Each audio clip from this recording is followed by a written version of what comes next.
working it out. All right. Please stand for the reading and hearing of God's word. Joshua chapter 1.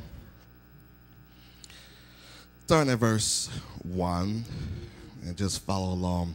Now after the death of Moses, the servant of the Lord, it came to pass that the Lord spake unto Joshua the son of Nun, Moses' minister, saying, Moses, or rather 2009, is dead. Now therefore arise, go over this Jordan, thou and all this people, unto 2010, which I do give to them, even to the children of Israel. Every place that the sole of your foot shall tread upon, that I have given unto you, as I said unto Moses. Verse 6, be strong and of a good courage. For unto this people thou shalt divide for an inheritance the land which I swear unto their fathers to give them. Only be thou strong and very courageous, that thou mayest observe to do according to all the law which Moses my servant commanded thee. Turn not from it to the right or to the left, that thou mayest prosper wherever thou goest. This book of the law shall not depart out of thy mouth, but thou shalt meditate therein day and night, and thou mayest observe to do according to all that is written therein. For then thou shalt make thy 2010 prosperous, and then thou shalt have good success. Have not I commanded thee? Be strong and of a good courage.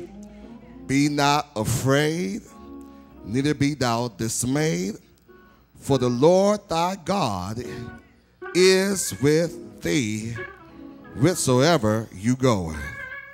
Verse 10, then Joshua commanded, strike that, then the Porter brothers commanded Genesis,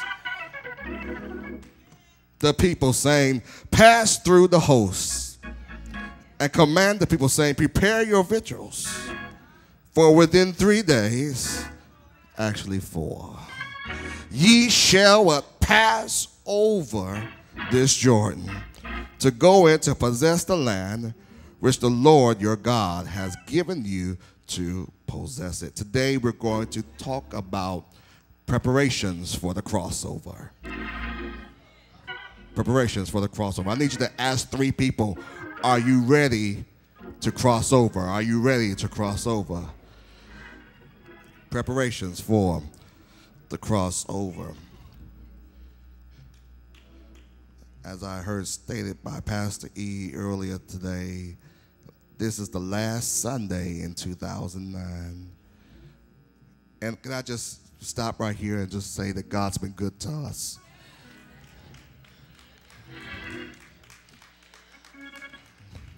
If you don't know it, I mean, grab your neighbor, bump and tell them God's been good to you. God's been good to you. Whether you know it or not. How do I know it? Well, I'm looking at you. You looking at me. We look pretty good, don't we? I dare somebody shout, God's been good to me. God's been good. God's been good to you in 2009. And here it is. We're 4 days until crossing over into a new year, a new season, a new time, a new hope and expectation. And, I thank God for the Christmas season, because even with all of the commercialism, we still have a feeling of hope. Have you just thought about it? Jesus, the reason for the season, still exists even during this time. And so we thank God for Christmas, because it reminds us of Emmanuel. God is with us. And I don't know about you, but God's been with me throughout 2009. Has he been with anybody else?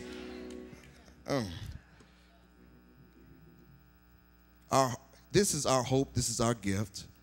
However, for some of you, and for many in the world, this hope, this gift is still not there.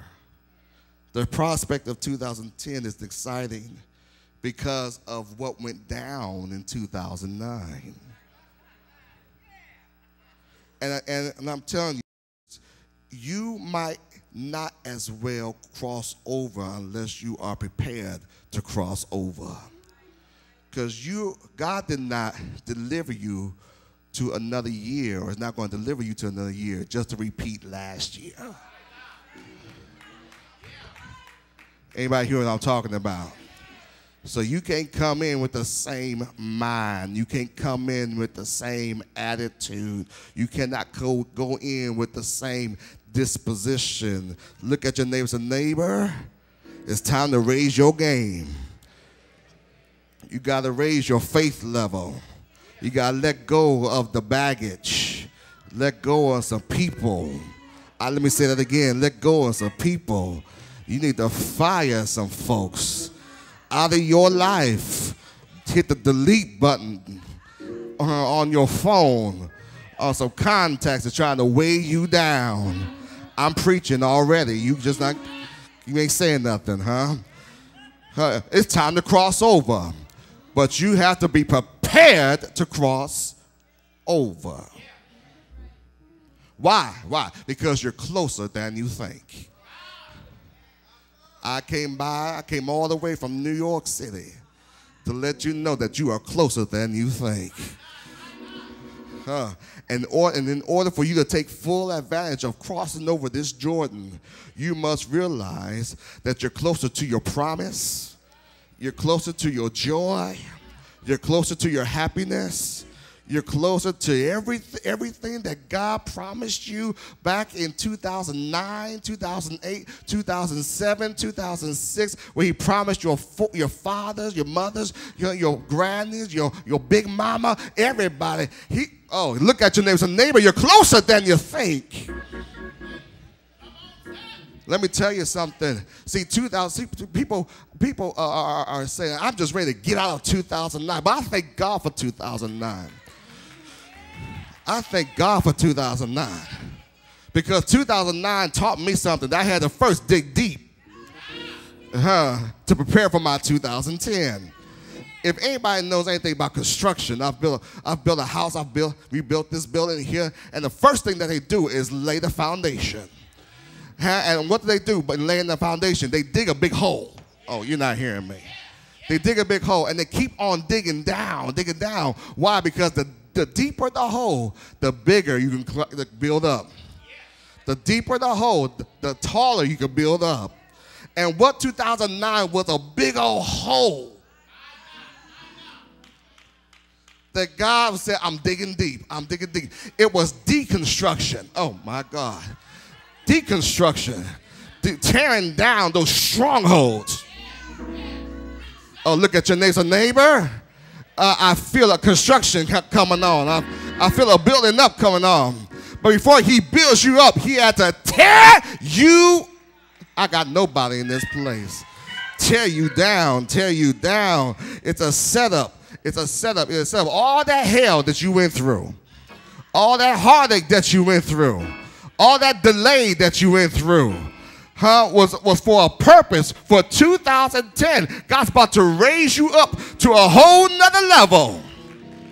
To a whole nother level that you ain't even seen before. My God, everything that you promised, that God promised you, is going to manifest in 2010. Somebody needs to grab a hold of that word right there.